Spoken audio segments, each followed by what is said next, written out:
Sorry about that. Technical difficulty. I tried to scoot the chair up and the cushion came out from under me. Um, Hello, welcome to Last Man Standing. I'm Dan Hollifield. Stupid o'clock ran a couple of minutes longer than usual, which is not unusual for we rather long-winded group of friends. Stephanie will be here uh, shortly, but we have Donna and Rich here right now, so we're Hey, just go ahead and run with it. Um, ow, uh, Rich, I'm just so very sorry to read the news. how you doing, buddy? As well as I can be in the situation. Mm, Mm-hmm. I Um, understand completely. I've been in uh, those shoes. I'm stuck being a father and a husband and technically the patriarch of the family now. Yeah. Um, so yeah, it's oh, and Dan, you bastard. Um, What did I do this time? He loves being called that. couple of the albums that I bought. So Yeah. Hey, it's Chris. today we ended up going to um, visit my middle child that lives hour and change away in Michigan, just over the border in Michigan. Um, and it's I downloaded that the four albums that I bought, and I also downloaded the um, the songs we had prepared for the service when my mom passed because we're going to reuse them for my father. The only thing is, I need to remember to put Colin Ray's "Love Me" in the mix for that as well. But anyways, so we've got that as media just downloaded on my phone, Hmm. and Spotify allows you to play media from the local device. So it's all jumbled together in one library there, and uh, your songs outnumber everything else. So several of those songs, um, it's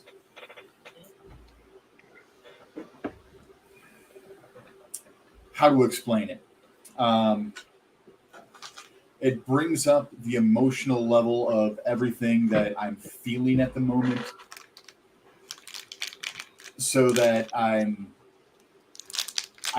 can process through it, so that, but it doesn't bring it up to such a level that it is overwhelming and just beating the crap out of everything, you know.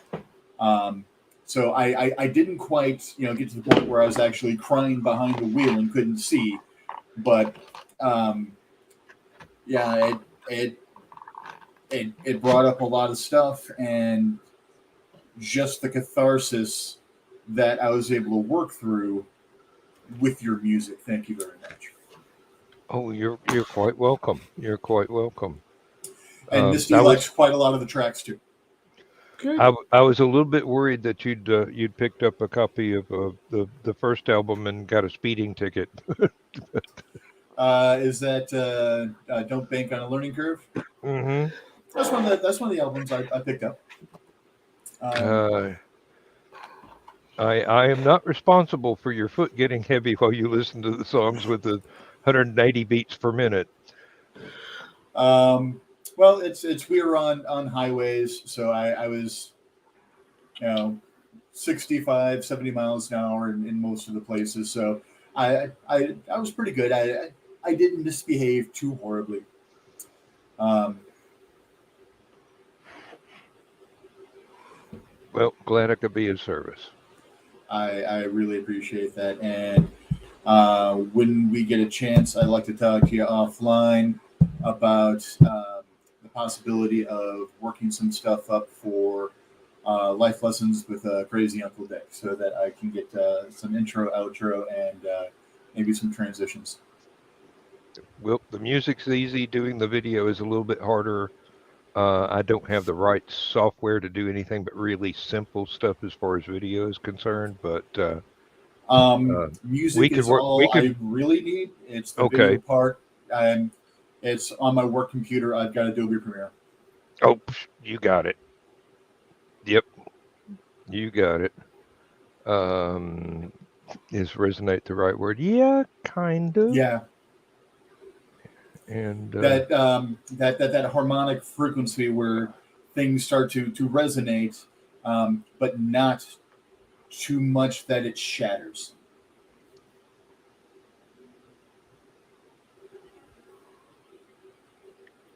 So resonate is if not the perfect word, as damn near as you can get without being the perfect word. I don't know. I think it's pretty perfect, considering. And well, resonate is a good word to use for emotional situations too. definitely, definitely. Are we figuring it out, Dan? What? I was just I sending. don't. I was sending Chris a Thank you, link. Chris. Okay. Yeah, that losing the second parent kind of hits you a little harder when you realize, oh, now I'm an orphan. Even no matter how old you are. Hmm. My sisters weren't there yet. The um, he wasn't there. It's the medicine kept things going, but he wasn't there, so I had to make the decision. Mm-hmm. Um, And that and is never an easy thing. I knew it Yeah. 5 years ago when that bastard, said he wanted to make me power of attorney for something like this. I knew he was going to do that to me. Mm-hmm. Well, This it's is this inevitable. is yeah. This is why my favorite niece has our power of attorney for everything else, but my best friend has medical power of attorney because she's a CNA, she's a nurse. She's gonna know what they're doing to keep us comfortable, and she's also gonna know when to say it's time. And I know it's still gonna be hard on her, but it's gonna be easier for her to say it's time than it will be for my niece. And that's why my dad shows me. Well, one, I'm the closest of all the siblings. Mm-hmm. Two, I can divorce the emotion out of it to look at the practicality and the logic of, is he going to come out of it? Is it going to be a persistent vegetative state? Is going to be something that the only thing that's keeping him alive is the machines? Is it something Mm-hmm. where he's going to be in a coma for a couple of weeks, come out of it, and be okay? In a case like that, my dad's like, "Fine, hook me up, get me on the Ah, machines." But if it's going to be any longer than that, you know, Hey, Steph. that's Hey better. there. I'm not going to be on long tonight, guys. For one thing, I'm tired. For another, I want to try and get the scene that I was working on before the show started finished before I crash. So, but I'm having too much fun to. I've slept 1 hour since 7:36 a.m. on Friday. Ouch. And the only reason Mm-hmm. I'm awake right now is because of the energy drinks required to get me home from visiting our middle child. As soon as they wear off, I'm hitting the sheets. I can Well, well understand. Last night I did something very, very rare. Stay I awake. realized I was going to sleep and left the green room. Before he did, yes. Yes, and I'm just sitting there going, nope, nope, don't do that again. Gotta go. Bye. Um, I'm sitting there like, what? Well, my cat has gotten into a mode of I'm generally I generally try to crash around 3 or 4 in the morning.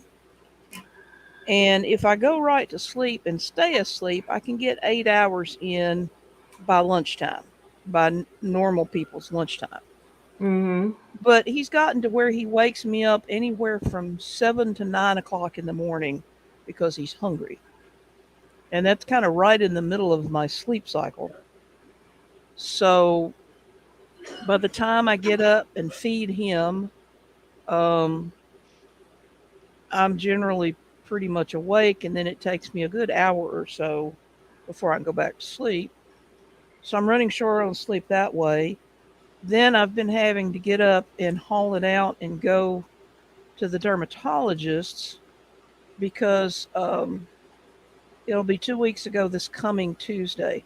They cut a precancerous place off my back, and with they want the dressings changed. They have wanted the dressings changed every day. So with nobody here to do it and no family close, I've had to get up and go into the dermatologist's office every day. That so they could change out the dressings. Now they've been perfectly nice about it. I haven't paid another red cent for it. That's good. Um, yeah, but it messes with my sleep schedule because they don't necessarily schedule me when I want to get up and go, but it's when they have. Yeah. So anyway, between that and running around all over town for various and sundry errands, plus 3 editing gigs in the last 3 weeks, I'm tired. Yeah. Hmm. Well, Carl usually heads to bed about 9:30. So on Friday nights, the cats get totally ticked. Except instead of bugging him, they come in here and bug me while I'm in the green room until he finally says, "Okay, I'm going to bed." And then they try to get him up around 4:30 in the morning, usual time, and I guess he outdid them. He slept in until almost 7 this morning. Oh, within about 10 minutes of my leaving the green room last night, I was in bed and snoring, and I didn't wake up fully until about 10:30. So I got a good solid 9.5 hours. Wow. Well, I got Yeah. up, in addition to getting up for the cat this morning, I slept a couple more hours and then got up early for the Artemis launch to do the podcast with Joe. And I got online and he was like, nope, they scrubbed it. So I was like, okay, I'm going back to bed. So I laid back down and got a couple more hours in. And Yeah, Lindsay fi- had the NASA channel on when I woke up. She was going, It's some kind of maintenance hold or something. I can't figure it out. I'm gonna go take a nap." By the time she got back up, they'd decided to scrub it. yeah, So, I could hear but the TV go off occasionally. The rest of the time, it was just total silence. yeah, And I'm just sitting back here going, "Okay, well, yeah." But I was going to pop into Armchair Rocket Science if it ever got serious, yeah, but it didn't. So, no. But yeah, I mean, I'm looking forward to doing that. But shades of my first mission, doggone it, you know? This is yeah, exactly endless what they did. holes. Yeah, scrub, uh, reset, scrub, reset, scrub, reset. One could say leather, rinse, repeat. Yeah. Pretty much, yeah. There was one, and I think I told this the other day, but there was one. It took us almost a year to get off the pad because just like Artemis, we get on the pad, we start tanking, we start leaking, And there was 1 month in there that launch attempts, I was working the launch shift. It was a night launch. So I had the night shift, the graveyard shift. And during the course of 1 month, I went from day shift to night shift, day shift to night shift, and then split the difference to an afternoon shift to while I waited for them to decide what they were going to do, and then back to night shift, and then back to day shift, and we still hadn't launched.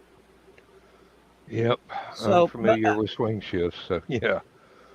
but by the time it was all done, it was like I didn't know when I was supposed to sleep. I didn't know when I was supposed to eat. I could eat, and it would just sit like a brick in my belly Hmm. because my digestive system wasn't awake. Your rhythm was off. Yeah, everything Yep. was just screwed up.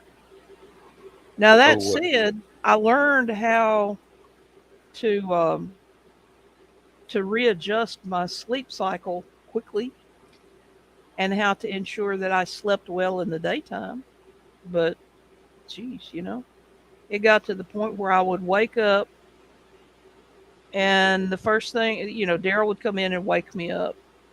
And the first thing I would say was, well, and he'd say, sometimes he wouldn't even say it, he'd just shake his head. And I'd say, scrub. And then it was like, okay, here we go again. hmm. Oh, I got to play this. Some of the folks whose canal boat videos I watch actually subscribed to Last Man Standing. Cool. Yeah, Nice. really, really. I am highly im- well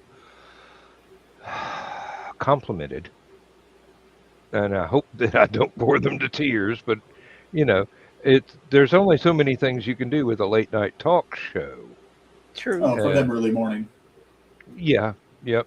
Well, I'm sure they watch it on repeats, or at least they watched it on repeats long enough to go ahead and subscribe, and now they're probably going, "Did we make a mistake?" No, no. And it's a fun bunch of folks, really. A fun, very fun couple. Um, these particular ones did. Uh, the lady has an obvious American accent, and they talk about moving from England to Texas and then back to England. So I'm thinking very strongly that they are um, an international couple, sort of like Lindsay and myself. So it's just you. I watch all these canal boat videos, and uh, there's a variety of different accents from a variety of different locations, and you run across somebody that's almost exactly got your accent. And you go, wait a minute, That's familiar. yeah, really, local girl, huh? Uh, That doesn't sound right coming out of this video. What's wrong with this picture? hey, it, it's fun. It's fun. I found a new one the other day. A nice couple. Um, they're having no end of trouble rebuilding a a boat that was originally built in the 1980s. So there's a lot of stuff they're having to do, and they've only been at it for about a year and a half now, and I haven't even gotten up to the present day. So they're still putting the thing back together and finding stuff that through storage or poor maintenance on previous owners' parts is needing to be fixed. And they're they're doing wonders with the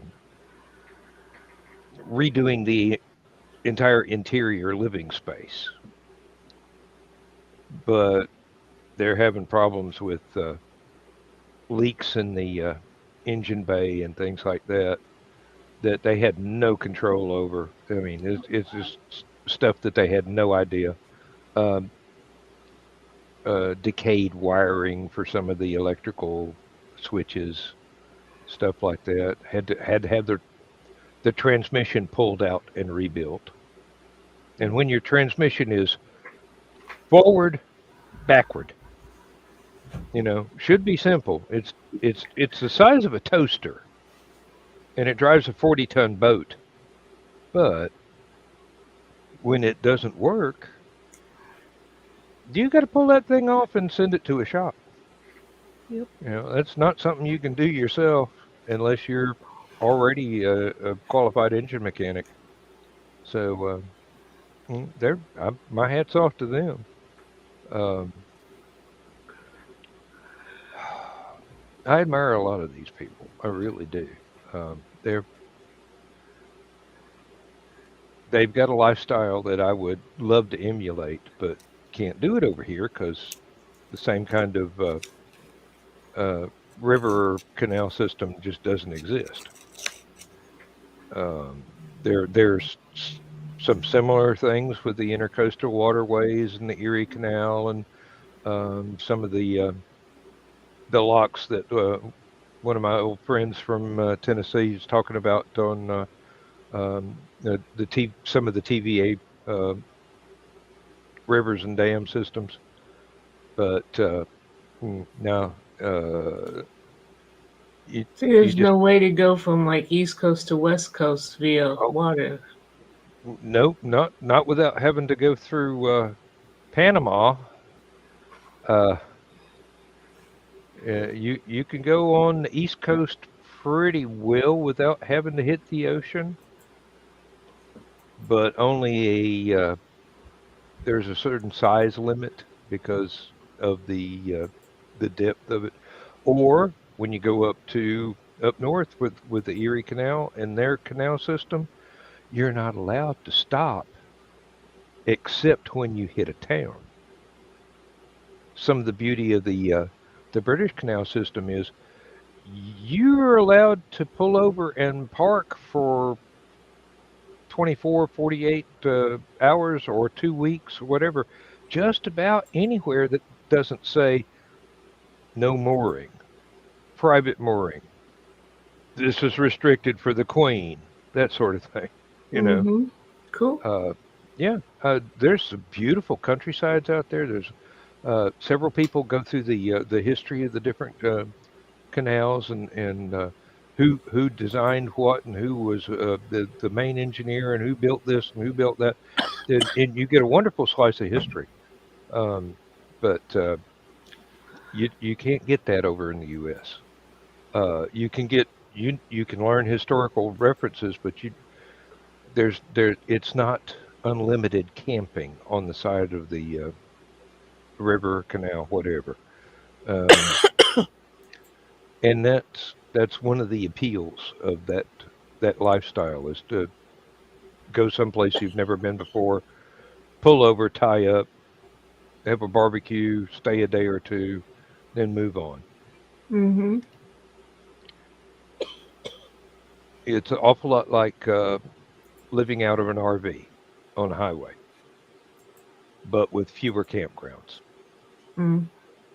over here, anyway. Yeah.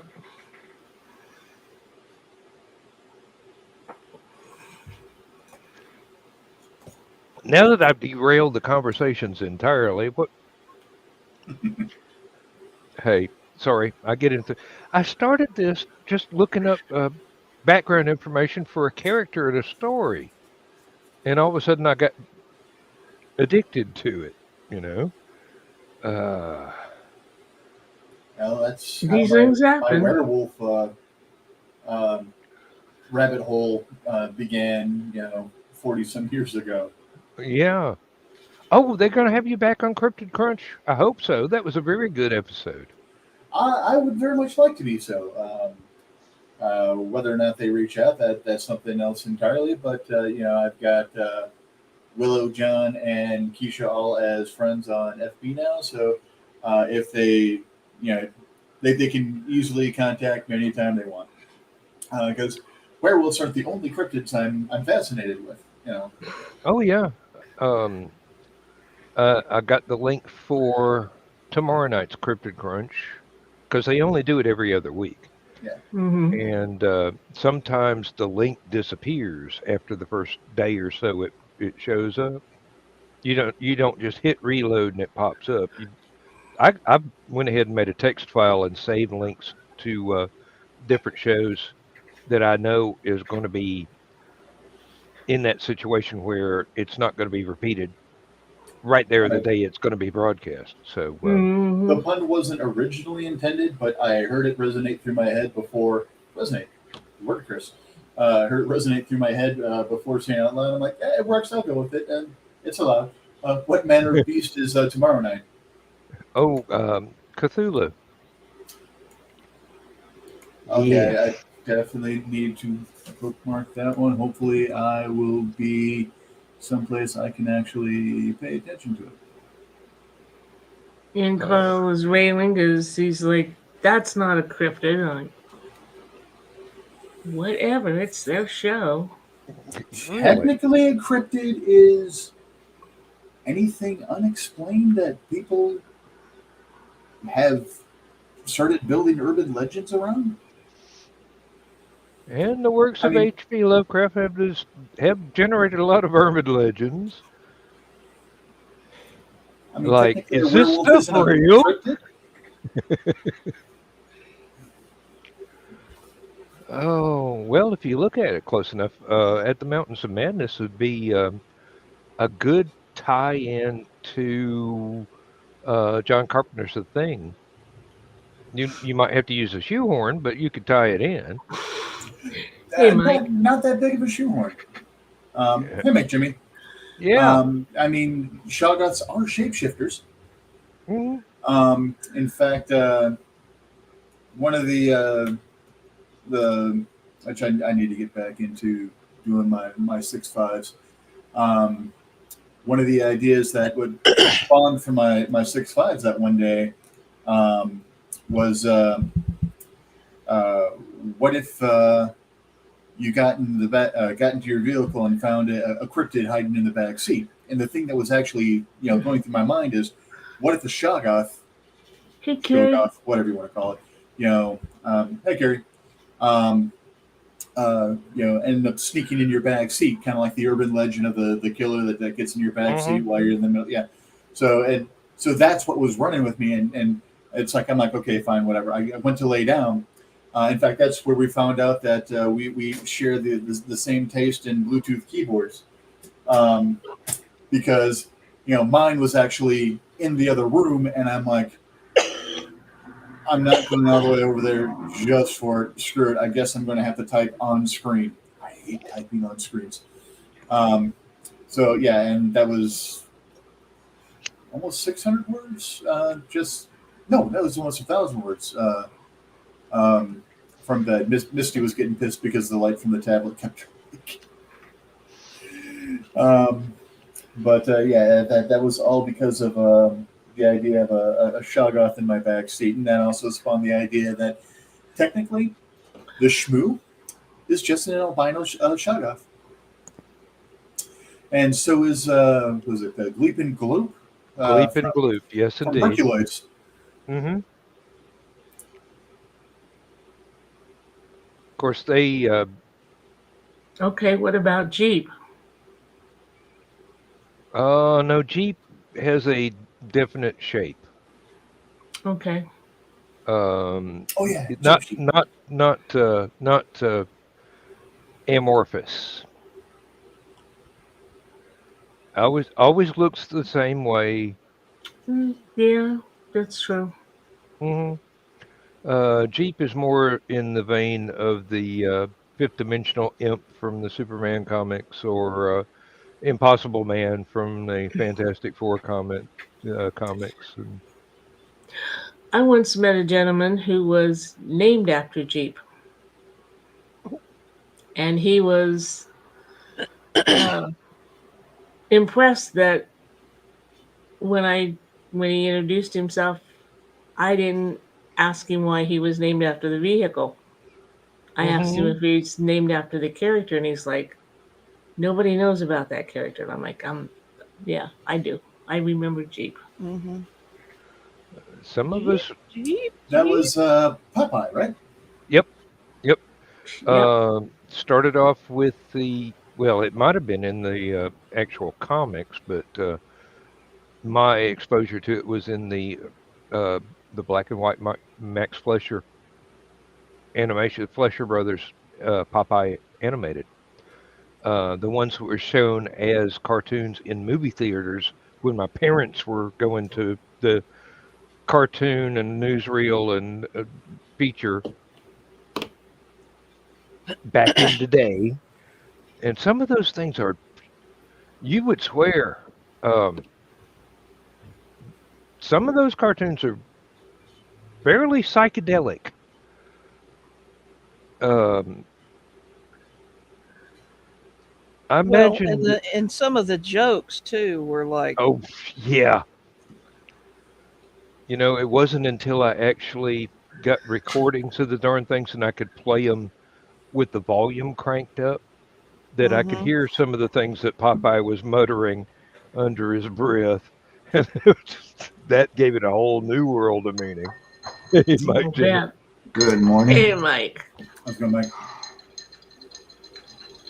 I slept like crap. Uh, Mm. Okay, 3 cups of okay. coffee then. 5 scoops of sugar. Oof. And we don't put it in like this. We put it in like this. Oh, You know, my sorry. youngest. My youngest Uh, occasionally likes tea with her sugar. Mm-hmm. Their sugar. Their sugar. Damn it. Oh, yeah. Ah, It's hard to get used to. Don't worry about it. I'm still working on it with a couple of my friends too. Mm-hmm. so I realized today that technically now I really can say that I do have one of each. You know, a boy, a girl, and none of the above. No. A boy, girl, yes. My youngest is more none of the above than yes. But eventually they might decide something. They understand they're a kid, and I'm very proud of them because they're like, in a few years I might decide that I'm not this way or that way. I'm like, that's a very mature view because Yeah. I know people that are my age and even older that are still figuring that shit out. Mm-hmm. Mm-hmm. To have the wisdom to know that I don't know what tomorrow brings. Yeah. Yep.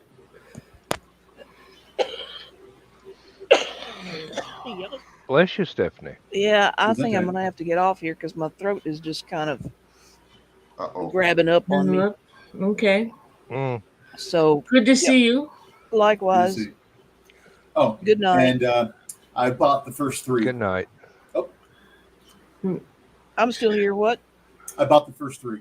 Oh, excellent. I hope you enjoy them. So as soon as I get They're good. He done will. with He some will. of Take my word for it. He will. the research I'm doing right now, I definitely plan on when I get a chance to get back into fiction. They're the first things on my list. Okay, sounds good. I hope you enjoy them. And on that note, guys, good night. Good night. Good night, hon. No, I usually either take black coffee or I'll take a flavored creamer and sugar. But my second fiance was from Swooty, and he got me hooked on mint tea. And do you know how much sugar Arabs Mm-hmm. put in their mint tea? Oh, A yes. lot. Uh-huh. You want some water in your in your sugar? Yeah. Want some Yep. mint in there? Mm-hmm. And it's delicious. Yeah. I like my And- coffee like I like my men. Not for me, but other people are welcome to it. And then I became diabetic, and it has taken me quite a few years to calm that sugar down. Mm-hmm. Mm. Yeah, Well, I have to wake up with coffee with enough sugar, and the rest of the day I usually go for cappuccino, just instant mix or wiener melange, stuff like that, um, without sugar, or 1 or 2 scoops. Actually normal. I have been sugar and cream free in my coffee since I was about 10. So a little over half a century. I've been Mm-hmm. drinking Maxwell House or JFG, uh, Yeah. black and strong. And here lately, I've got a jar of instant at work, Mm. and we've got we've got some that I got from the same people that um, oh bugger. I hate it when Talk my around brain it. just drops. Mm. Just I know exactly what I'm trying to say, but the aphasia is kicking my ass at the moment. Uh, um, Christine and Ted. Ted, thank you. I don't know why I would blank out on Ted's name. Oh, there's several reasons. Not for me. Uh, to no no his Indian River Roasting Company, the people that he gets his coffee from, and he recommends. I got some of that, and it is whole bean coffee. So we got a Mm-hmm. little coffee grinder, and Lindsay will get out the French press and make a theatrical production of it. Basically, it's a joy to watch, It's the and best though. it's really good coffee. But Oh we yeah. have to be careful and not grind it too fine because it's an American version of a French press, so the screens are not quite as fine a mesh. Mm. So you can't just put anything in there. It's got to be coarse More grain. Mm-hmm. colander, less a sieve. Yeah. Exactly. For the Renaissance Fair last month, my friends bought 2 French presses that are completely out of stainless steel, and they're insulated. So I have one of them now, and I love it. Oh That is yeah. my new camping gear. Yeah. Yep. That is so useful. Lindsay has gone so far. She's got tea cozies for British teapots, and she'll put that on the French press in between Yeah, pouring a cup, and it does insulate really really well. I can see why they use them to keep entire teapots at hmm a Mm-hmm. standard operating temperature. Um, So to go back to your aphasia comment a moment ago, Dan, yeah. technically 16 moments ago. Anyways, um, sorry, but I've got mild OCD, so I will worry at things like a dog if I can't hmm remember, and I have aphasic moments as well, and it sometimes has scared the hell out of Misty because I'll sit bolt upright from a dead sleep and just shout out just a single random word, and she's like, What's going on? That's the word I couldn't remember last week. Oh yeah. Yeah. Yeah. Go to bed." Yep. I hate it when it happens, but well, I try and pass it off as a senior moment, but I've been doing it all my life. Um, hmm I know exactly what I'm trying to say. The word is on the tip of my tongue, basically, but I can't enunciate it. Okay. Um, Yeah, but didn't you bop your head pretty good in that accident? Not only that one, Well, okay. I've I've had a pretty active lifestyle. That as that is totally why why your aphasia is so bad. Now, yeah. Yeah. Um. Yeah, I went about 6 months from the concussion. I couldn't wear my prescription glasses Mhm. Mm. because the swelling on my brain had reshaped my eyeballs, and I had 20/20 vision without my glasses. Mhm. And it When gradually over 6 months got back to normal.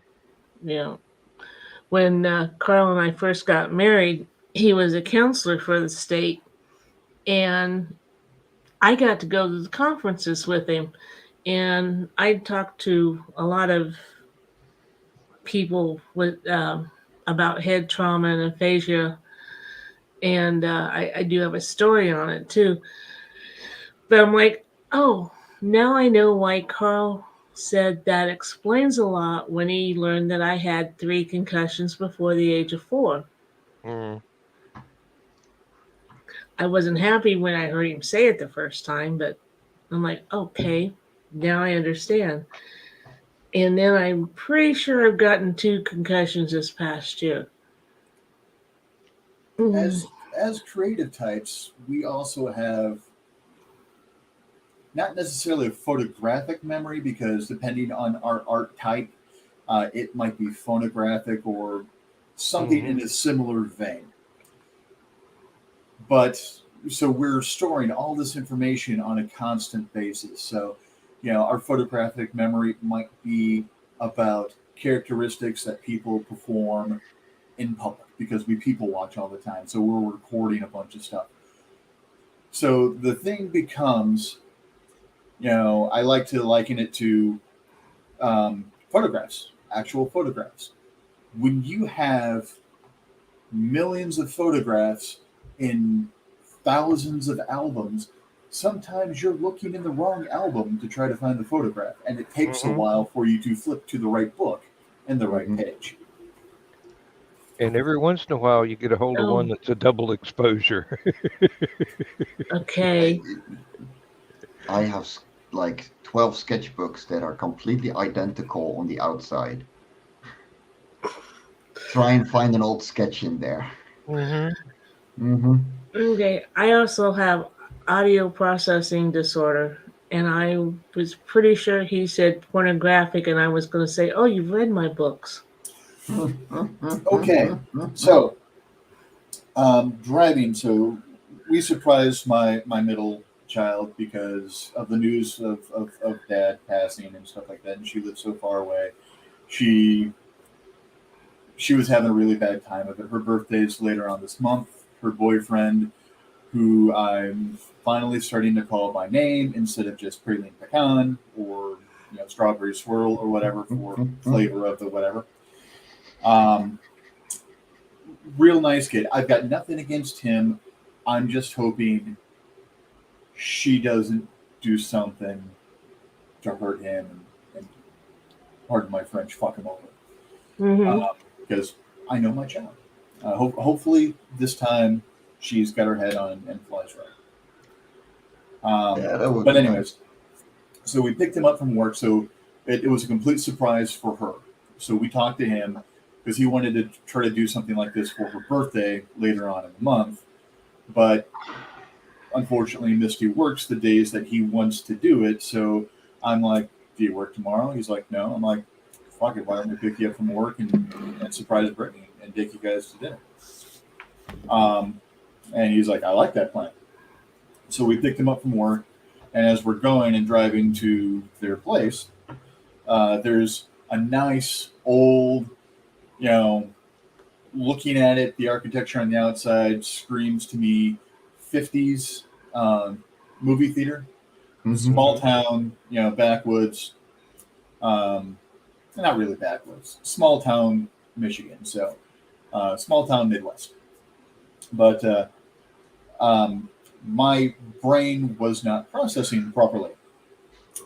Um, so I missed the OPC.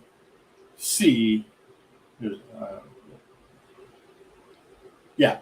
Um, so what my brain saw was curbside porn. I'm like, wait, what? Curbside popcorn. Um, Mhm. So when I looked at it again, I'm like, okay, my brain, deleted some letters there. So yeah, that might, that that's not really something you see in a small town. mm-hmm. Well, No, depends where you no. go. I've Well, got one. small I've town got one America. like that. I've got one like that. Y- Riding in my parents' car, we'd be going by this church pretty regularly, going from where we rented the house to a shopping center, go grocery shopping, whatever. And we kept going by this same church time and time again. And I finally got up the nerve to ask my question to my parents, and I go, "Why does the First Pedestrian Church have a parking lot?"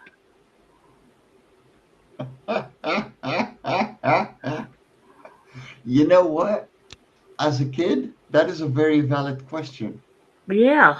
That Well, is. for some reason, the word Presbyterian didn't. Some of the letters disappeared. That is a very long word for a kid. I mean, fair enough. Yeah, but I was reading Tom Swift and Jules Verne and good God, um, back when we were living in Tennessee, they gave us these standardized aptitude tests and things like that, and I wound up with the highest reading level in the entire kindergarten to high school senior school. They divided up the class, and it was like me and three other people, and they were like, mm, say sixth or seventh grade, and here I was reading at a 12th grade level, Mm-hmm. You like and reading? I Yeah. I couldn't have been 10 years old yet because well, just barely 10 by the time we moved, but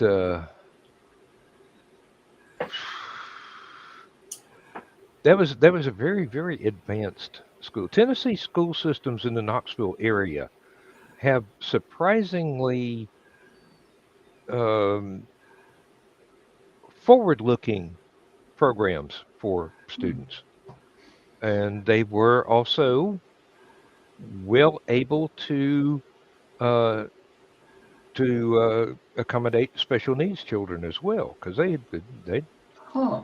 there was there was an awful lot. There was a large class of special needs kids that um, and the teachers really drove it home. You're not supposed to pick on these kids, that sort of thing. It didn't do an awful lot of good with the sports boys, but Yeah. it did make an impression on the rest of us. I mean, there was a special program that came in. People were getting telephone service for the first time in the 1960s.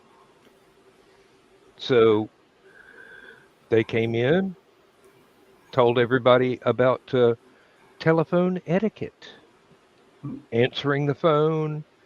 If your parents aren't there, just say, sorry, they're busy, can't come to the phone right now, that sort of thing. It was, I was in the third grade. Um, Never heard of that sort of thing before. We already had a telephone, so my parents had taken care of that detail, but I was kind of glad for the Yeah. um, executive level, advanced level of training there. And then there was another class um, taught you how to wire up a lamp and read an electric meter. Useful skills. Yeah, well, they figure your parents Something might I would not have liked. always, your parents might send you out to read the electric meter, and that's what the bill depended on. You better get it right, because if you got it Hmm. wrong, the electric company would sooner or later catch up with you, and your parents would be out of pocket for a lot of money. All right, my brain went to wrong electric meter. Okay. Um, Um, Yeah, no, I was going, uh, charge meter. The You know, if tester, yeah. there's yeah. But nonetheless, I mean, both of those 18-year-old me would have liked to know. Hmm. I mean, how many 18-year-olds does it take to change a light bulb? Well, First, they have to get motivated. yeah, mainly. Which That's era? right. No, no. Teenagers is usually an overlapping condition Yeah. in Well, no, all it's eras. There are subtle differences between the cultures, but your generation and my generation. At 18, we could change a light bulb because if we were told to change the light bulb and we didn't, we'd get our asses whooped. Yeah. Um, see, motivation. I have one hell of a Dutch joke about um, like telephones being introduced to a small town from a Dutch comedian. So he's like, yeah, okay, so we finally had phones when I was a kid, right? And well, not our family personally, we were poor as all hell, but a couple of people in town got their first phone. So we had our numbers. The first had that number one, the second had number two, the third had number four, the fifth was a secret number, and the sixth had number six.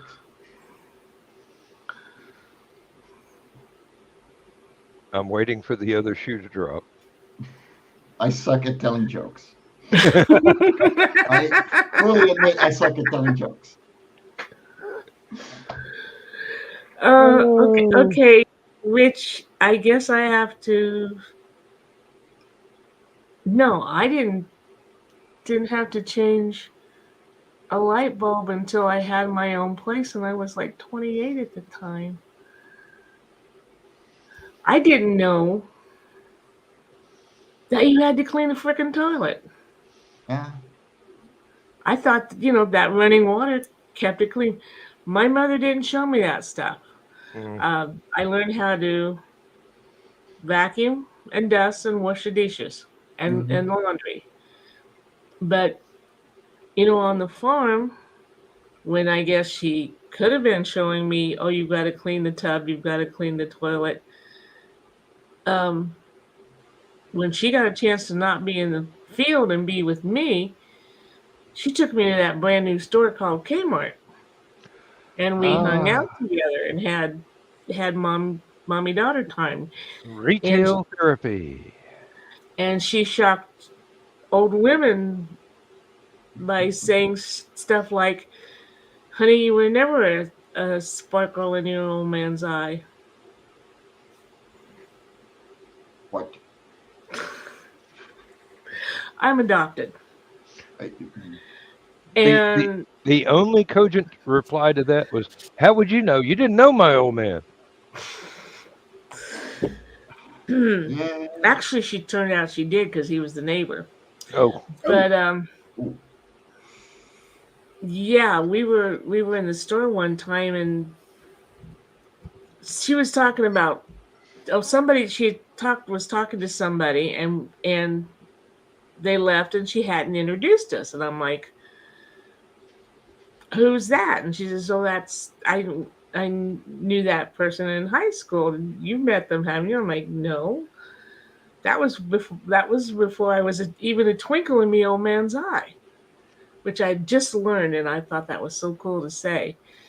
And she looked at me very straight faced and said, "Honey, you were never a twinkle in your old man's eye." And about that time, we heard, and looked up, and here were these two old ladies. Mm-hmm. Like, okay. Yep. Which ironically, now that I know the whole story, that these old ladies were thinking I didn't belong to my father. Mm-hmm. I actually am the product of an affair. Ah. So it's ironic that they thought something that was actually the truth, just not with my parents. mm. Well, I have put some of that stuff to good use. There's several lamps around the house that I had bought at secondhand stores and stripped out the wiring and got them working again. And one of them was a nightmare because not only did it have a central light bulb, it had three candelabra bulbs and a night light in the base. Mm. Oh, I had to look that wiring diagram up, let me tell you. And Does it finding it. still have all that? Oh, yeah. Yeah. No, it has it again. Yeah. I had to strip out the Edison Mazda wiring. Mm, Mm-hmm. I mean, you really don't want modern electricity throwing through wiring insulated with cotton cloth. Yeah. mm-mm. It's kind of this was made for DC, and AC just ain't gonna be playing nice with the No. fabric. Yeah. Well, growing up the way I did, anything went wrong, call Papa or the brothers, which is why one sister-in-law still hates me to this day because my brother would drop everything and come to help me. Mhm. Then I married a town boy, Oh, and the plumbing acted up in the bathroom, and I start for the phone, and he's like, "Which plumber are you going to call?" And I'm like, "I guess I'm calling Dad." And he's like, "No, you're calling a plumber." And I'm like, this concept was so strange to me. I'm like, a stranger? I said, I don't know any plumbers. I always call Dad or the boys. Okay, that was 35 years ago. I am totally down with, oh, I need to call a plumber. I need to call an electrician.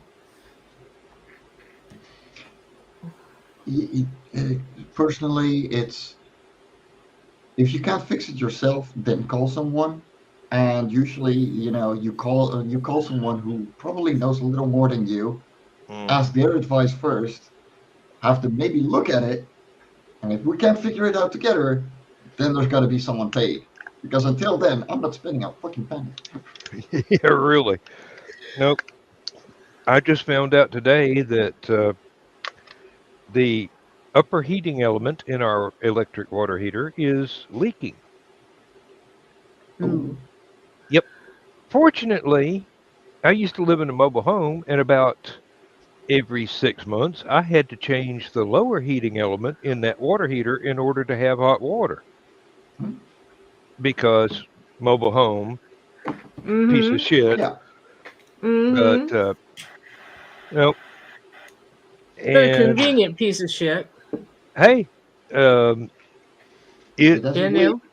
it was a roof over my head for exactly. several years, and the day I decided to sell it, I put a sign up, and a family from across the road in the trailer park pooled their money, and within 2 days, I had cash in hand. It was moving my stuff out Mm-hmm. because I had bought my little brother's old house out in the country, which is Yeah. where I am right now.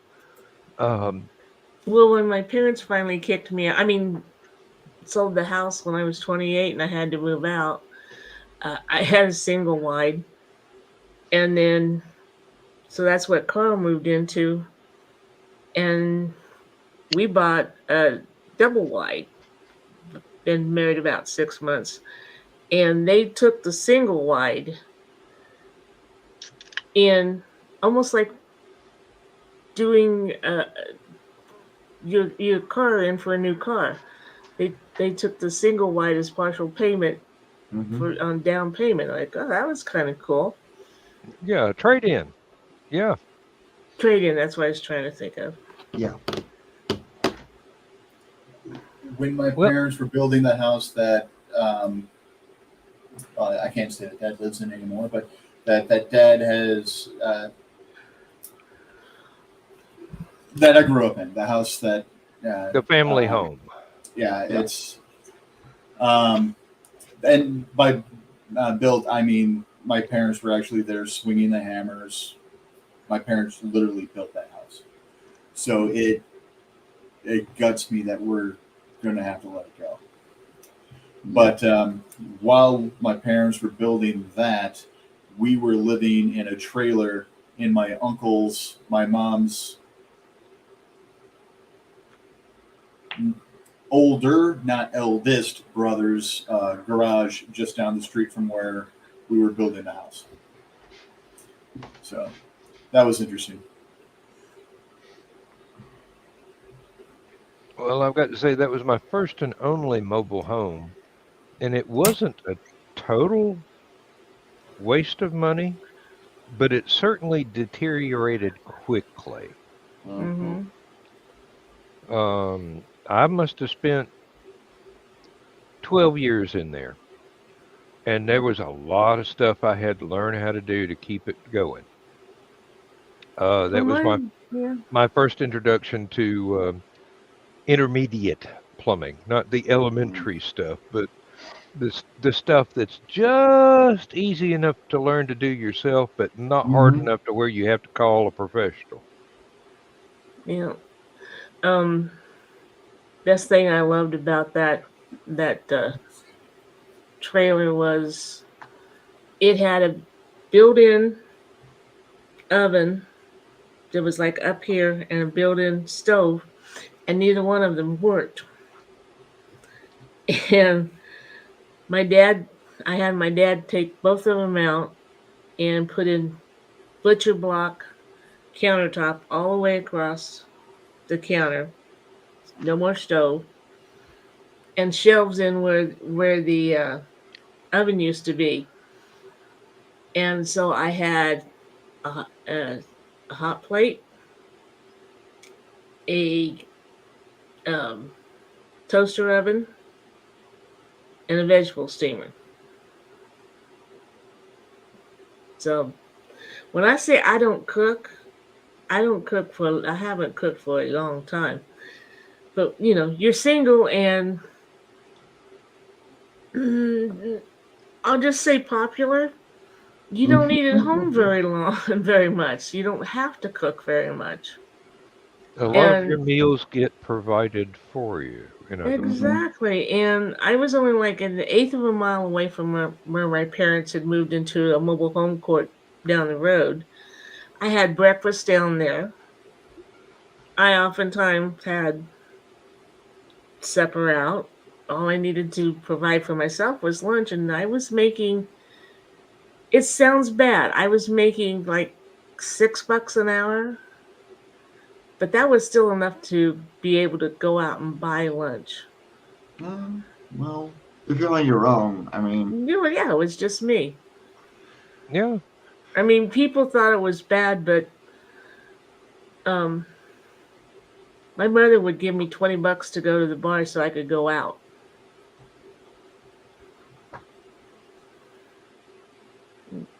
My mother probably wished she had that option, but then I went to college and got it and had my first job, and then I spent a lot of time away from the house anyway. Well, it's ironic that I could go out and only have to spend. I could take that $20 and come home with 10 change because it's popular. It's nice. It's nice being a female in society, especially back in the 70s and 80s.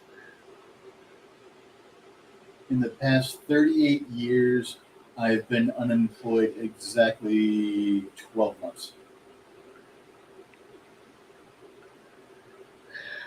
Kiri, I had the bestest, most coolest parents ever. In fact, I often double dated with them. The only problem with that was when I'd break up with that guy, he'd keep on seeing my parents. Yeah, my parents were cool. My biological father picked out a good set for my biological mother to give me to. My ex psychopath's father, when we broke up, went to my parents and asked if they wanted to trade children. Well then. Yeah. So yeah, He was a former homicide cop.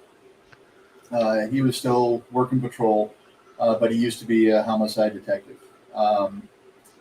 And I don't remember exactly what Michelle did to piss me off, and I did not realize Dan, her father, was standing behind me. And I'm like, it's not murder if they can't find the body.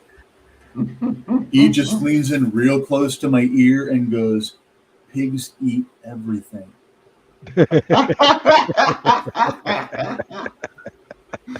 To which your response was, Daddy! Mhm. Yeah, when our moms were alive, Carl was always wanting to swap moms. Like, mm-mm. You know, when the homicide cop is willing to help you hide his daughter's body, that's a sign. That, yeah. That is the perfect call for a divorce right there. I think that the technical name for that sign is "Do not enter." Well, when we broke up, Dan threatened to hit me in the head with a brick if I ever decided to go back with Michelle. And he's like, it's not that I think that you're not good enough for her. I don't think she's good enough for you. You don't deserve that bullshit. Some people know know their kids. Yeah. Definitely. Mm-hmm. Yeah, when I Yeah. started dating Misty, she was like, "Oh, I want to get back together." And I'm like, No. just started dating this other person." Yeah. I've always been monogamous in everything. I don't believe in dating multiple individuals. I believe if I have interest in one person, I pursue them. If they shoot me down, then move on to the next target. You know, Agreed. just because it's too much headache and heartache and bullshit to I be just, dating multiple people and then go, you know what? I'm sorry, you people are fired. I'm going with this candidate over here. Mm-hmm. Agreed. And again, this is me. You know, your mileage may vary. My sisters believe in something completely different, and it worked for them. Mhm. You know, I feel I'm a very old fashioned soul. So I'm like, you know, no, Michelle, we it's not going to happen. And then a couple months of dating Misty, all of a sudden I realized, you know what? Not only was I in a mentally abusive relationship, I was in a physically abusive relationship. mm-hmm. Holy shit! I can have these kinds of feelings for someone without having the shit kicked out of me. Yep. Um, Isn't that a great relief? Dan and Mhm. understands. I realized that she wasn't trying to get me back to get me back because she wanted me back.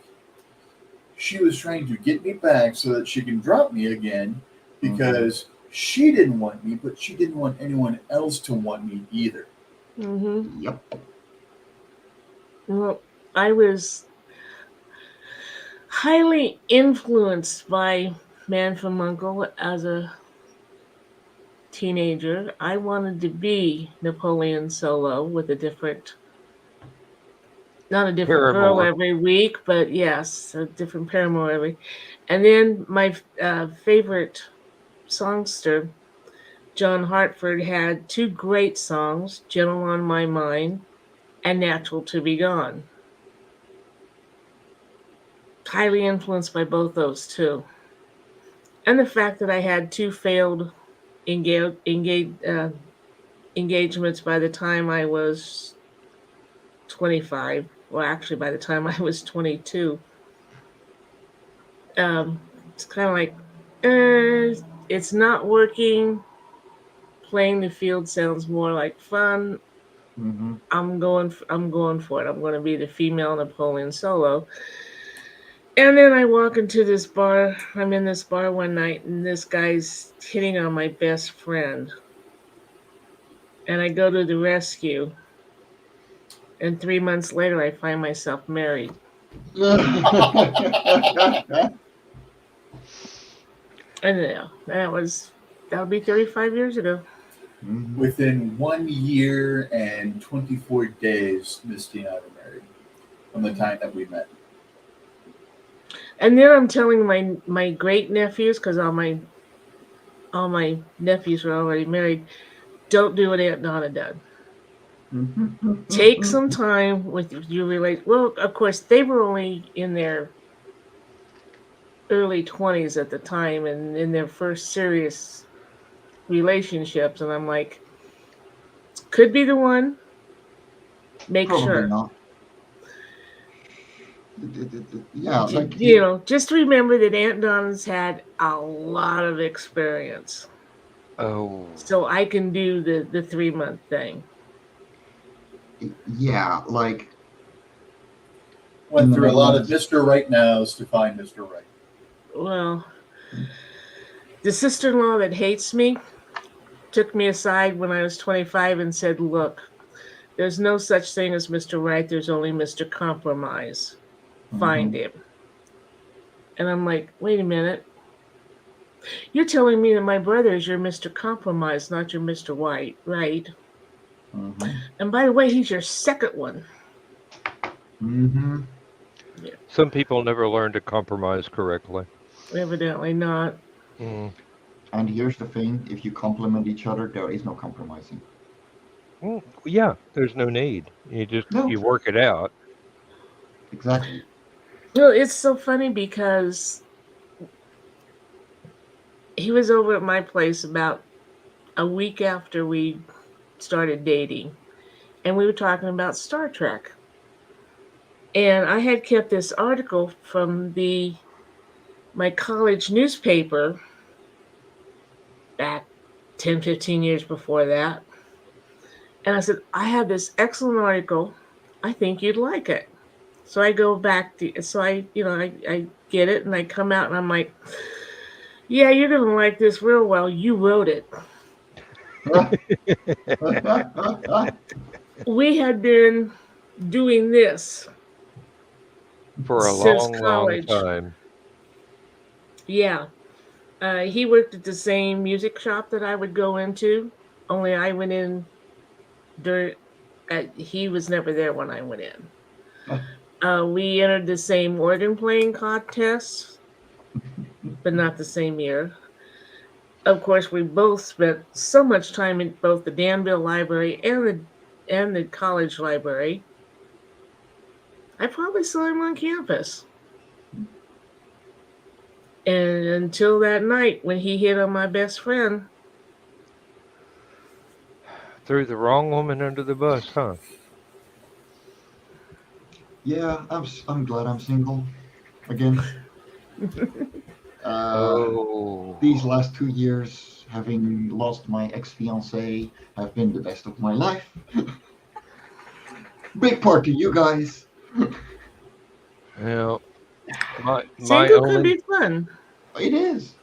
I mean, my I'm only alone, but not alone. regrets were that it took me so long to stop being a dumbass. I had so many chances to get it right, and somehow or another, I always screwed it up. Mhm.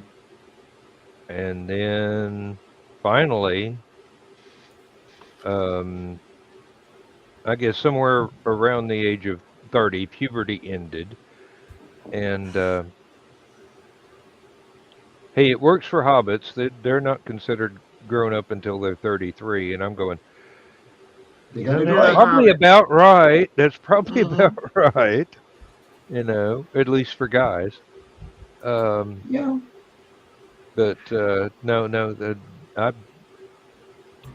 I started dating when I was in college, um, 17, 18, 19, Mm-hmm. and I owe those ladies a huge number of apologies because I did not know what I was doing.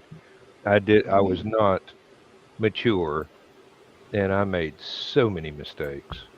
Look. Um, well, cheating on them was not one, thank God, but I I had no idea what I should be doing. I finally Yeah. learned. It took a while, Mm.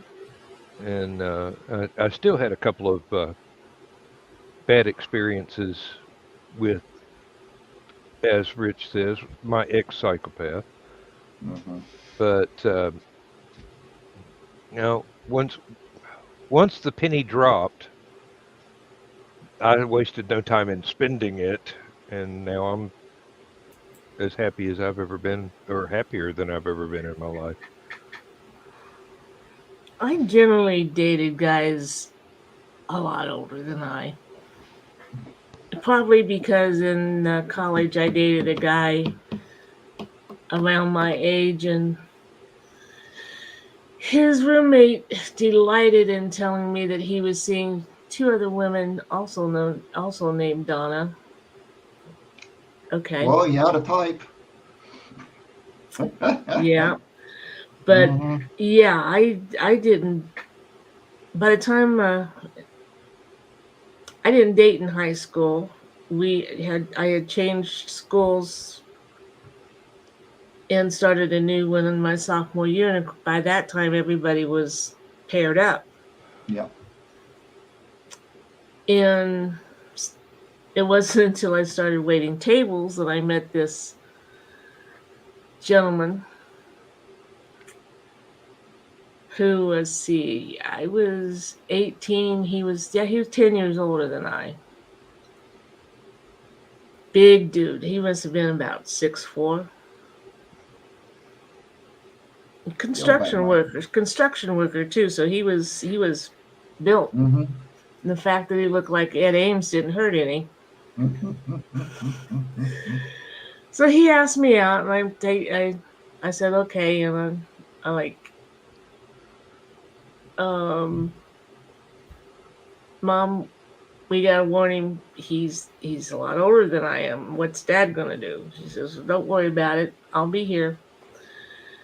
So Howard shows up at the house, and he meets Mom, and he's sitting on the footstool and the thing, and my dad comes in, and my dad's only 5'4", 5'5", maybe if he stands up straight. And he goes up to shake Howard's hand as I introduced him, and Howard stands up, and my dad's like, and out loud says, "Well, you're a big son of a bitch, aren't you?" Okay. Been there. Everybody laughed. They're like, okay, not so worried about him being so much older. Hmm. Yeah. No, been there. Usually it's, do you ever stop growing? We'll Oh, see. that's okay. I like tall men. 6'8". I'm up there. Cool. I 6'8", you um still weigh 105 yeah, pounds. 100 pounds maybe. Yeah, I'm. Soaking No. wet with rocks in your pockets. Yeah. um, I was due to go on vacation, I'm and 150 my pounds. girlfriends at Not that work bad. decided I needed a night out. They weren't what basically they wanted to get me drunk so I would have a late start the next day. So we're down at the disco in Belgium here, and you know how the girls get out on the floor by themselves, and we're in a group and they dance together. Hmm. Well, somehow I got turned around, and I'm not usually into blondes, but there was this 6'5" dude, and just started dancing together. And then he had a friend who was more my height, and this guy's girlfriend introduced me to the two of them, and the four of us started hanging out.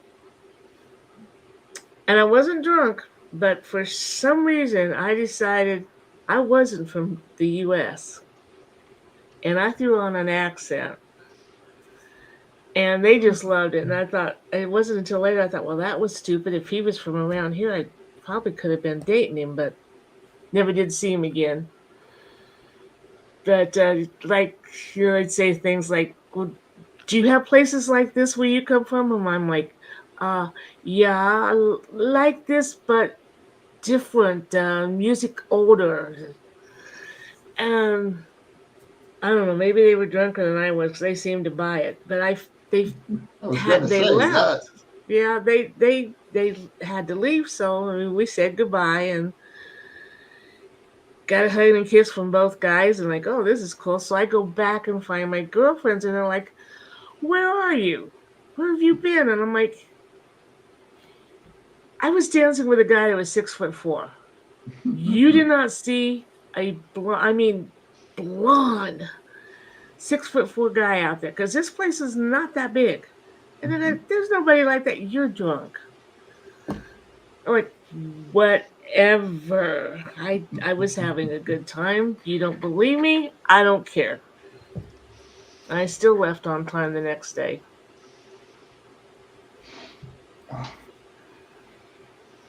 Oh, and Kiri, when did Mix Right ever exist, anyways?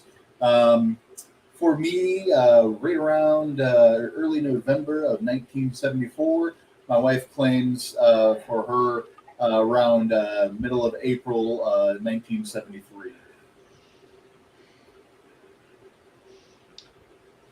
Yeah, 2017 for me. But she's off to the US again. Kiri, for me, Mr. Right still exists. He's sleeping right now, probably. Yeah. Yeah, mine's.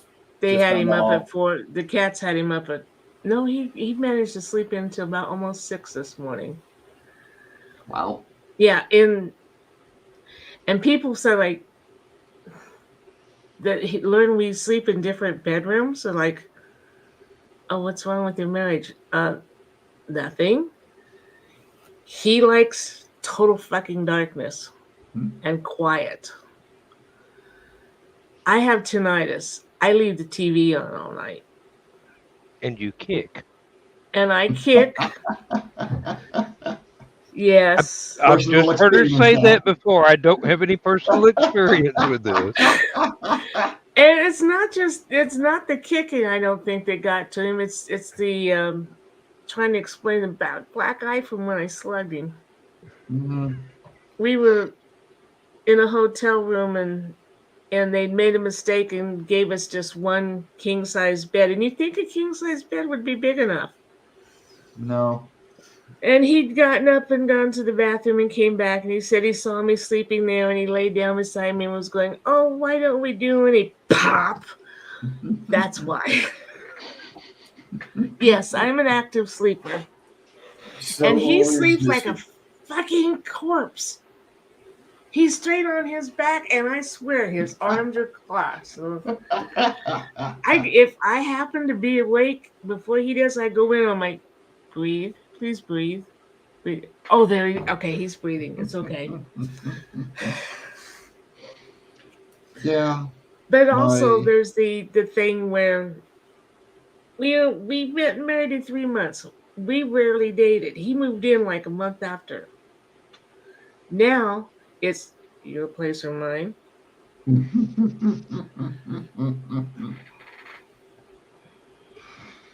How you doing there, Rich?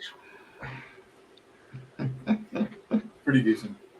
But Misty still punches me in her sleep as she's rolling over because she doesn't realize that her arm is flailing, and she's not, it's not close to this or anything like that. It's just all of a sudden just pat right in my CPAP mask because we both sleep with CPAPs. I love my wife to death. Sometimes I'm willing to strangle her to death to prove it. I'm thinking that we might need to purchase another twin bed to push up to the side of our queen, just to make sure that I don't get pushed off in the middle of the night. Mm-hmm. Because we start off pretty much, half and half on the bed. And then as the night progresses, I'm getting this much room. I'm rolled up on my bad shoulder, and she's still shoving things in my back, not on purpose. But yeah, it's I'm like, oh, I love you, honey, but you have to learn how to share a bed again. Um, That's one reason I like our California King. It used to be a waterbed Mm, until the mattress burst while we were sleeping on it, and we had to bail water for an hour or two. Mm-hmm. But we got a memory foam mattress to put in it in the same frame. That took mm, some searching on Google, let me tell you. But it's like mm, this thing is so big. I have trouble finding her mm. because we like touching while we sleep. It's don't, reassuring. don't be touching No, me. No, no. no. No. Um, at one time we were snuggled up real close together in the middle of the bed, and a little bit later we'd be a little bit further apart, but we'd still be holding hands or whatever. And by the morning, I'm going, did this thing get bigger? Yeah, yeah. I mean, No.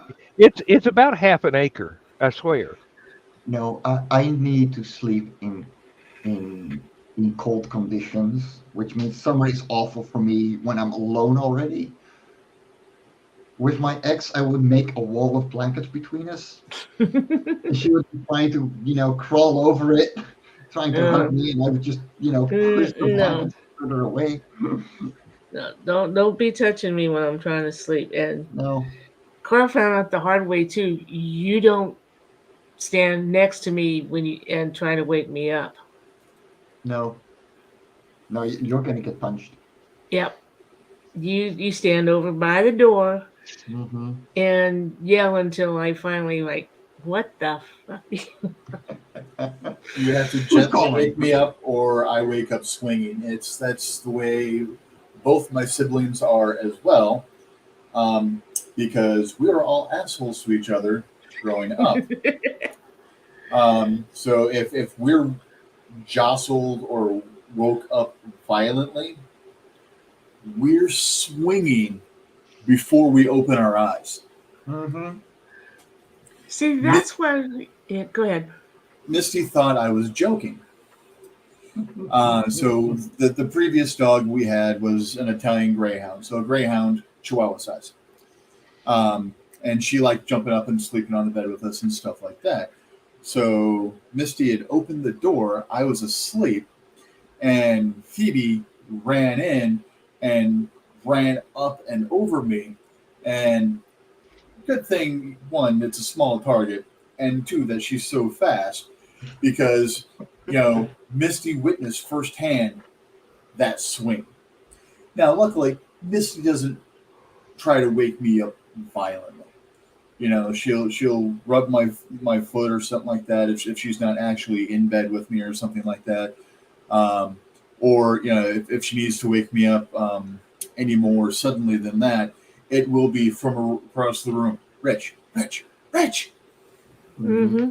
I don't know why I'm like that because number one, my brothers were 9 and 11 years older, so they that no one really any interaction. And my mom never came into my bedroom to wake me up. She'd call me from the door. So I don't know where that came from. And as for memory foam, Carl had that on his bed one time, and I won't say the circumstances, but I almost suffocated, and I could not move anything to go get the hell off me. And until after everything was over, I'm like, this stuff's going because I almost died. Huh. No, we got the stuff that was about the same consistency as the waterbed, Mm. Mm. and it was an extra firm. So, but we have photographic evidence of how soundly I can sleep, do we not? And and Yep. and we have witnesses as to how difficult it is to wake me up. Hmm. Um, when I was a kid, my dad would just open the bedroom door, flip on the light, and go, "Time for school." That's all it took. Um, Over the years, I got very comfortable sleeping wherever I happened to be when I went to sleep. Mm-hmm. Lindsay often has nightmares. I will wake up when she's having a nightmare. Mm-hmm. Well, I will comfort her when she's having a nightmare. I may not necessarily wake up, It- Yeah. you know. Uh, I call it a measure of how much I care, but she's in distress. I'm the knight in tarnished armor there to the rescue. Now, whether or not I'm conscious at the time or totally on instinct, I'm not going to say because I don't have the faintest idea. And different times, different circumstances. But I hate it when I'm like I'm here yeah, doing this, and she has a nightmare. I've got the door closed. She's got the bedroom door closed so she can run the air conditioner in there, and I don't know about it until Mm-hmm. the next day when she tells me, and I'm going, "Oh God, I wish I was there." But life works out that way. Sometimes you can't do everything that you feel like it's your responsibility to do. Right. yeah, Now, unlike my unlike my pop, I could sleep anywhere, any position. We both managed to piss mom off one time because we slept through the tornado and didn't go to the basement. hmm I mean, if it's time for us to sleep, doesn't matter. Hmm. I can sleep soundly anywhere as long as I'm not moving physically. So, no trains, no buses, no Oh, cars, no airplanes, anything like the moment I plop down, even if it's just a plain floor or a grassy field, I'll be gone. Doesn't matter what time of the day either. Just the moment it's in a moving vehicle, I'm wide awake. not Because me. when I was 16, If I'm not um, driving, I can sleep. I can wh- drive and sleep. when I I was have I driven wasn't and going to slept. go there. when I was 16, we went to Ireland. We went by plane, which was fine. You know, it's only 45 minutes by plane from Belgium. The car broke down after we like when we were on our way back, and I woke up to an exploding engine. Ooh. You can imagine that you never sleep in a car ever After again. that, yeah. You know, you're going 100 on 100 kilometers, not 100 miles on the highway, and you wake up to boom. Yeah. Yeah. Yeah. Seeing saying how much I was like my dad reminds me of my mother's other favorite saying, especially if we were in public. If I didn't know better, I swear you belong to your father. Ah, my mother was a card. When she was in the nursing home, um, you've seen the name April Striebenhack in the group and everything. She's my best friend. Mhm. That's where we met. Was she was taking care of mom, and mom and I were having not exactly an argument, but we were disagreeing pretty good. Mhm. And Aw. yeah, that's the one he had up earlier. Yeah. Um, she screwed up her nose and stuck her tongue out at me. Looked just like Lucy Ball when she did that. And I'm like, if you're gonna be like that, I'm out of here. So I leave and I stop outside the door, just I'm going, oh. Yeah. And April comes up and puts her arm around me and says, "It's nothing personal. This is what happens when they get to be that age." And I said, "Don't give me any of that bullshit. I've seen that tongue all my life." Mhm. That was her thing, to stick out her tongue at you.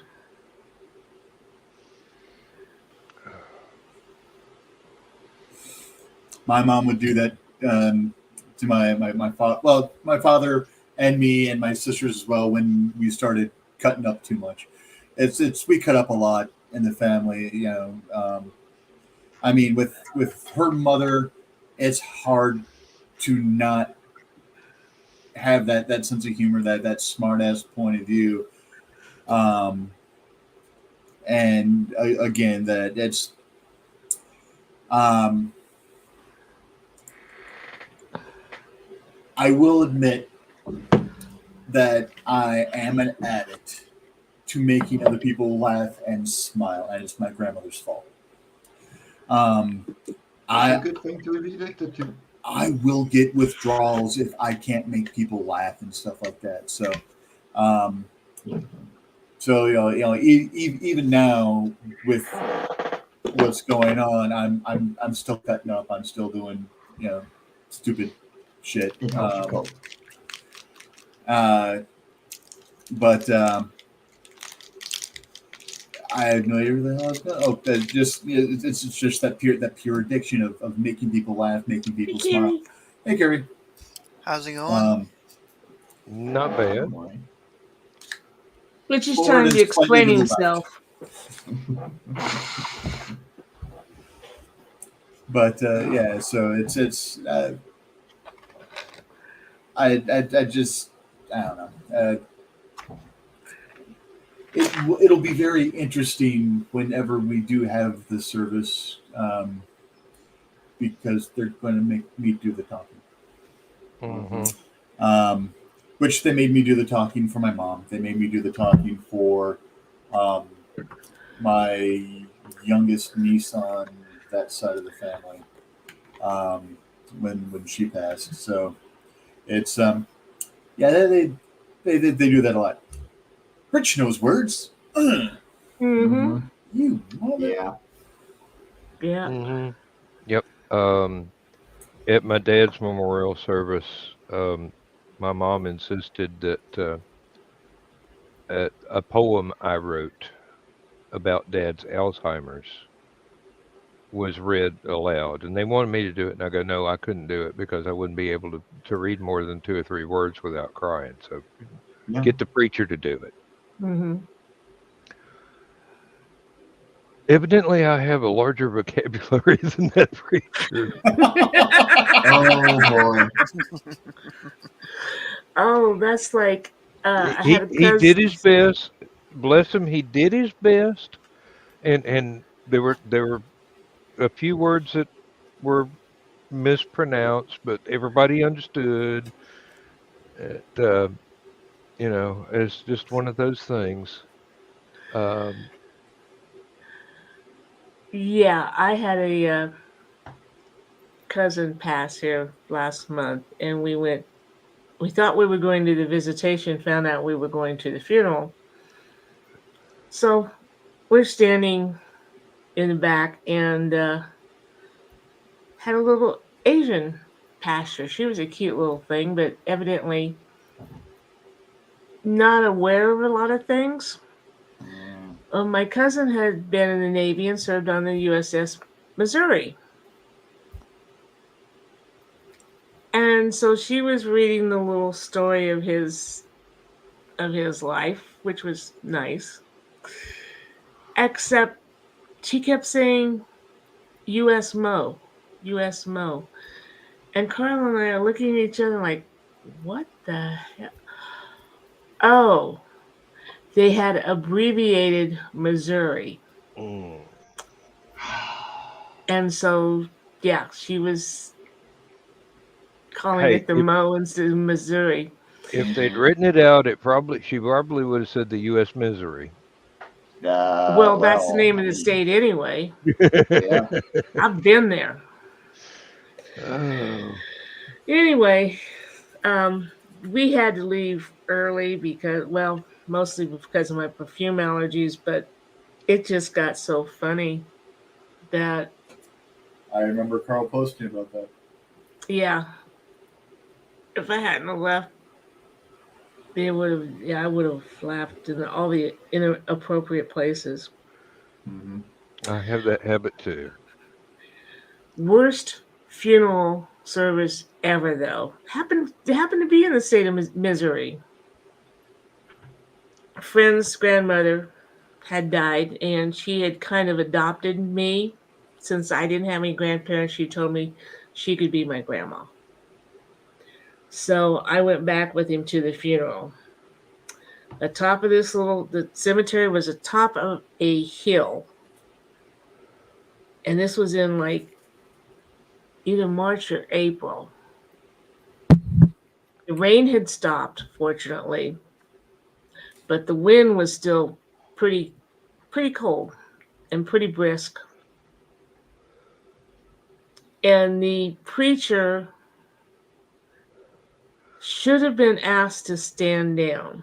Mm. Mhm. He was obviously a little beyond, because everything he said 3 times. Like he didn't, you could tell he didn't remember saying it before. Mm. Ah, And so we're standing in this cold wind, on top of this cold, windy hill for over an hour, because nobody oh, had the balls to step up to him and say, let's cut it short. Let's, we need to get these people in out of the cold. That was so sad. So last night, the hospital that Dad was taken to is a Catholic hospital, St. Mary's. So the chaplain came in and asked me if I wanted to say a prayer. I'm like, I've got it covered.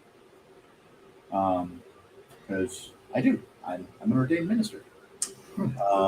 And I know the prayer my father would want. So I'd already said something. They came back later. Would you like a prayer? Nope, I'm good. I took care of it. When my sister finally gets there, when we're about ready to leave, because it's the coroner was coming to take the body soon and take it to the funeral home and everything, and because of issues I've been having the past couple of years with my neuropathy and everything, I'm a little bit slower. So I get in the room and the chaplain's like, "Your sister agreed to have a prayer, you know, or would this offend you or anything like that?" I'm like, "No, go for it, whatever." My sister did realize that, again, chaplain in a Catholic hospital, that it's going to be a 25-minute prayer. whoops. And afterwards, she's like, "I didn't realize it was Catholic." I'm like, "Chaplain, Catholic hospital. I'd already delivered Dad's rights. You know, you could have asked me.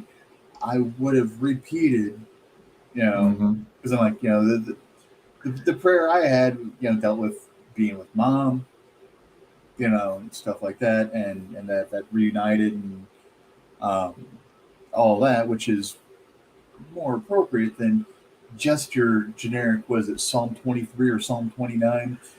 Yea, though I walk through the valley of the shadow of death, I shall fear no evil, for um, you are beside me and you comfort me with thy rod and thy staff. Or I don't remember exactly how the psalm goes, but I'm pretty sure I got that at least 80% right.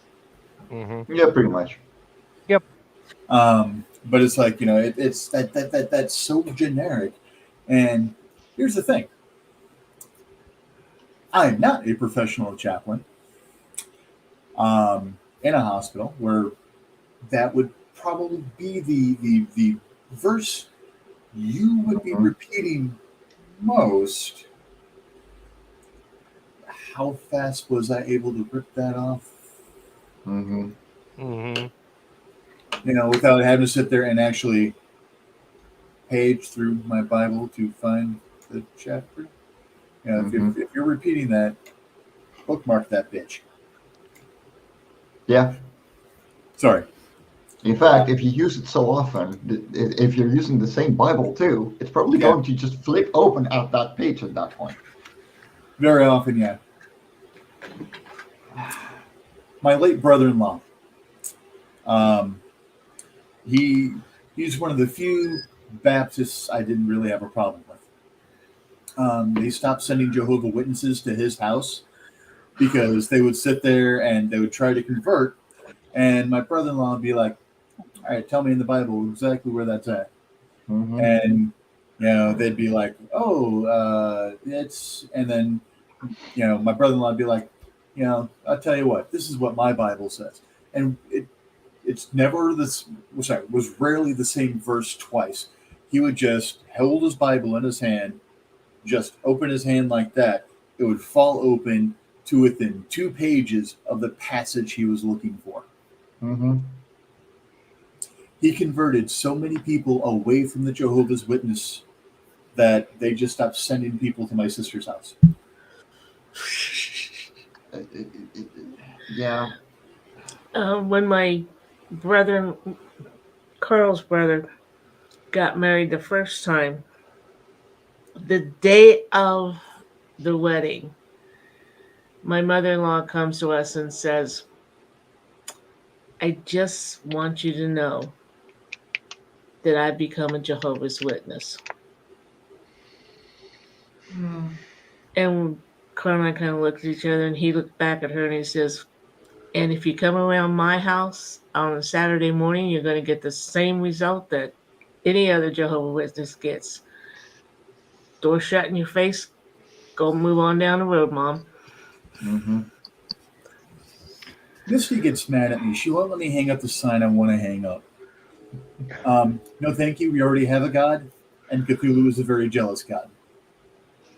I heard the Mm. Like, best way to. we don't worship Cthulhu. I'm like, it didn't say we worship Cthulhu. It's 2 completely different statements. They're not dependent on each other. They're not even loosely connected, except they're on the same page. My favorite Jehovah interaction has been when I was a mailman for a short while. So they were going street by street. And of course, I walk into them because I'm going door by door as well. They asked me, "Would you like to know the word of God?" To which I replied, "You know what? Try and convince me. But please keep walking as well." I saved that entire neighborhood from them because they just kept talking to me, and I just kept delivering mail and discussing with them, being very civil about it. That entire neighborhood was saved. Hmm. It was beautiful. I I found out. want, I found out a good way to get them to turn around in the driveway and walk off. There was a apartment that I had rented, and I had just come back from an SCA event. So I'm sitting on the front porch with a 4 foot long broadsword sharpening the blade, and they pull into the driveway, and they get out of the car and they walk up to the porch, and one of them actually did have a comeback line and says, "Nice sword." And I go, "Yeah, yeah. I let it get dull though, you know. Uh, Usually it just hangs on the wall, but every once in a while you have to do something with it." And they said, "Yeah, well, you have a nice day. We'll leave our pamphlet here." And they went off to bother somebody. I, yeah, I want the sign that says, "No solicitors, we have everything we need. No politicians, we don't believe in you. And we found Jesus, and he's pretty pissed that you lost him." nice. I would say probably another good way to get the Jehovah's Witnesses to turn around and go wherever they're going. Just answer the door completely buck naked. Even That is a better, trick too. even better is if you have another person completely naked with you. Well, don't Mhm. forget the wreath of candles on your head. Yes. One of my favorite things to do when we were teenagers and someone religious was knocking door to door. Is we didn't have the problem out where I lived, but we had the problem where a lot of my friends lived, and when we were over there, we'd be playing Dungeons and Dragons and stuff like that. It's like we would all of a sudden hear the religious conversation coming from the front door, and one of us would just shout, "Hey, have you gotten back with that goat's blood yet? The virgin's about to wake up." Oh. That actually reminds me of a prank that me and a few friends used to do on another stream. We used to call up sex hotlines, and we had this one Lord. guy. We had this one guy answer. Seemed really nice. We kind of feel bad about, trolling him and everything. But we had one we had one person who was a female, basically catfishing him, and then the person gets on the call with us. It's just a couple of us, and we're about to perform a virgin blood sacrifice up to the point where we wake up Granny. And then when he heard Granny's voice, he hung up immediately.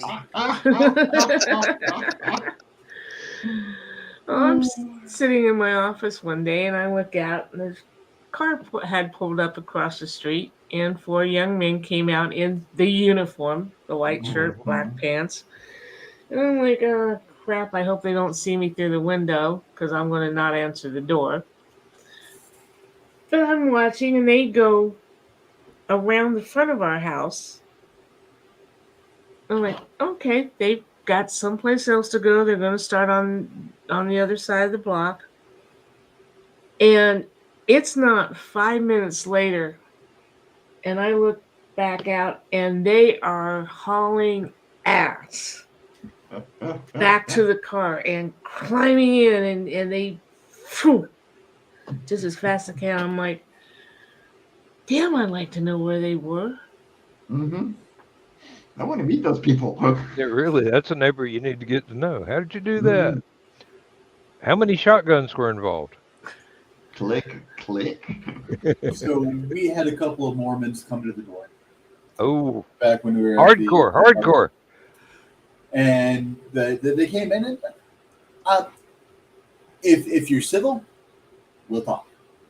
I don't care if my views don't mesh with yours. If you're civil, we'll talk, because I learn more about my belief system and my belief structure by talking to folks who have differing views, because I know where to question it. My wife and I have very different ideologies. She believes that you shouldn't question your faith. I believe, how can it be faith if you don't question it? Because then it just becomes belief, and belief is not necessarily faith. Faith is, this shouldn't work. Fuck it, we'll do it anyway. But we invited them in, sat down, brought them some ice water, and at that point in time, AMPM had World of Warcraft cups. And that's what we ended up serving them the beverages in. And one of the guys got super excited because apparently before he came to do his missionary stuff, he played a lot of WoW. So we actually spent more time talking about World of Warcraft than we did about, the Latter-day Saints. And his buddy didn't stop or anything. No, this is wrong. We should be talking. He's just, hey, whatever. I get to sit down. I get to go ahead and relax, and I'm getting some ice water. I'm good. Mm-hmm. But it's like I kind of like the kids. They're like, if you need anything, if you need your leaves raked, if you need your sidewalk shoveled, whatever, give us a call. We'll do it, no charge. I'm like, I appreciate that, but I think that would be me trying to take advantage of you. I can't accept that. Yeah. But it was a shame when his mission ended and he had to move on to, or at least his mission in our area ended. He had to move on. But I have to say, every single one of the missionaries that our local church had sent our way were all really nice kids. And I have to ask, isn't WoW a religion within itself? It can be. Lots of That's Yeah. things possible. are, Mm-hmm. and they'd be Um, surprising. it's a very fine line. It's it can be. I mean, D&D can be a religion. All hail Smurfs Leroy can be a Jenkins. religion. Pardon me? All hail Leroy Jenkins. For sure. Great prophet Leroy Jenkins. Mm. Yeah. Well, On the folks, story time. it's It's about almost that 3 o'clock. time. It's time for me to play the bedtime story. But Yeah, thank you all for being here, and Rich, I hope we've lightened the load a little bit. Yeah, it's very appreciated. Thank you. thanks Yeah. for being No, here, we're man. thinking about you. Yeah, Yeah, we may not be close enough to do anything, but we care. exactly. There's a lot of people out in the world that think that thoughts and prayers is kind of a bullshit cop out type of a thing. I don't. If you're pushing that positive energy out into the universe, it's something. Even if it's doesn't end up reaching me directly, you are still becoming a positive influence of those around you, because as you're doing that, my father's favorite saying, love breeds love, hate breeds hate. As you're doing that, it is hard to be a negative person. It is hard to be a hateful person. And as long as you are pushing out that love, laughter, light, hope, and happiness vibe into the universe around you, um, it it manifests in a physical change that helps a little bit. It's a candle in a windstorm, but it can be a guiding light for someone somehow. Yeah. So sorry to get weird and philosophical when we should be making like dick and fart jokes, but um, No, weird and No, philosophical is fun too. yeah. Sometimes, yeah. Yep. Ah, There's nothing wrong with being serious. And once in a while, you just, have to be, clear and mature about things. And yeah, sometimes it just needs to be a serious discussion, go over a little tougher subjects,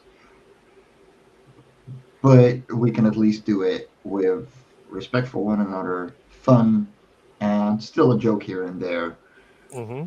as long which as there's respect and civility, exactly. that's how progress gets made in the world. That's how education happens, is And respect then and civility. as writers, we owe it to ourselves and what we want to do with our lives to Hmm. examine as many different viewpoints as we can possibly comprehend.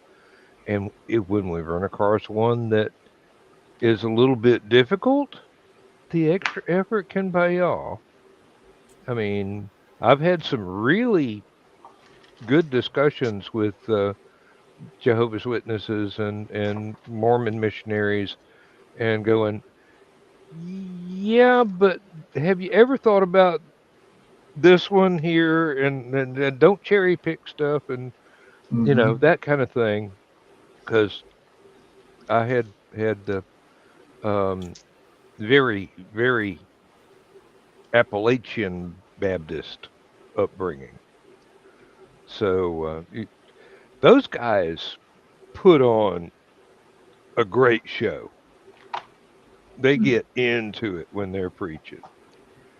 And the only thing I dislike is some of the histrionics in the delivery of the lines, because they're that I don't know who invented that rising shout at the end of a sentence, but Mhm. it's annoying as all get out when you're used to regular conversation, and when Can we you get an amen? oh Lord, yeah, uh, I I have I wouldn't call it an impression, but I have worked my way towards being able to reproduce some of the mannerisms of the preachers that I grew up with, and the I was actually told to stop by one of my aunts because it's like she thought I was making fun of the preacher at her church when I'd never been to her church. But One hand shaking up in the air with the other leg shaking on the floor. well, yep, and I believe me, I've been to a lot of different churches. I mean,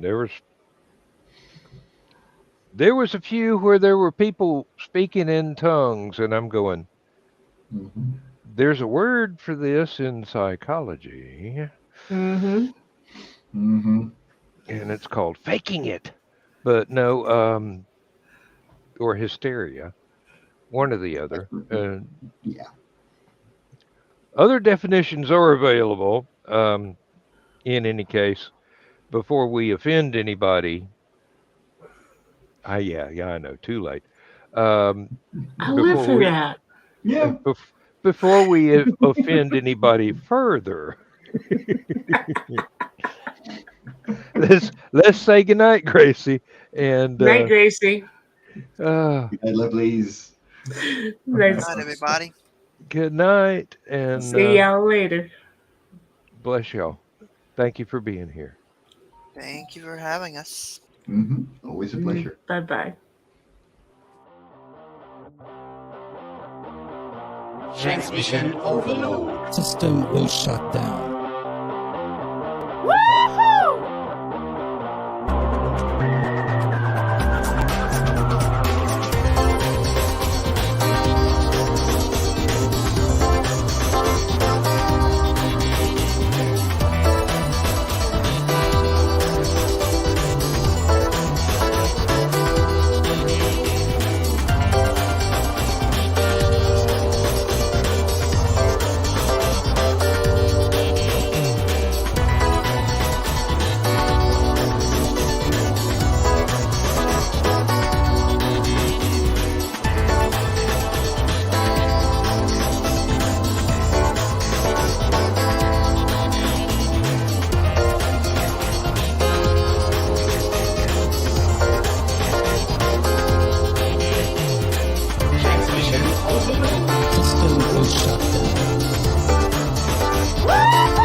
will shut down.